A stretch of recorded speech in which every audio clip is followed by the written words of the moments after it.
Hello friends, welcome to DBA World Tutorials. While installing Oracle RAC, we should have to understanding about the IP and IP configuration in the Oracle RAC. So there are three types of IP while installing the Oracle RAC. So there are the private IP, public IP and the VIP. There should be a private and public and VIP that is mandatory for the Oracle RAC. Every node have the one public, one private and another is a VIP. So what is the VIP? You may be heard earlier or not to be sure. Let's have the discussion about the VIP. So what is VIP? VIP is like unassigned, unpluggable, unreserved, range in public subnet, and the how is behavior while the after the rack and configuration. So VIP switch from node 1 to node 2 and node 2 to node 1 when the listeners have the problem. So we will discuss later on this topic. So this is the behavior about the VIP. So this is the VIP actually, how it is unreserved, unpluggable, unassigned, range in public subnet, and it is move from node 1 to node 1 and node 2 to node 1. So the next topic is about the NIC bonding. So what is the NIC bonding? Each node must have at least two network adapter, one for the public network interface and another is the private network interface. Configuration more than two NICs card and forming a single bond, that is a configuration active or active passive mode.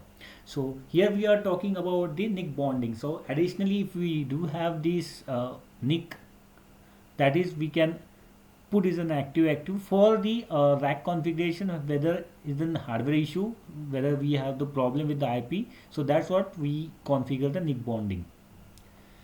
The next topic is scan. What is scan? Scan is a single client access name which is introduced in the Oracle 11g R2 skin and the scan is a feature used in real application clusters. Okay, so it provides a single name for a client access to Oracle database in the clusters. So the next question comes in our mind, how many scan in we can use? So minimum 1 and maximum 3 as per the Oracle standard, and we can configure more than 3 also. So so that's all about the scan. So how it is configured, how it is, where we configure, that are again the new topic for us, where we can configure a scan. So mostly we configure the scan in the etc host and the DNS servers.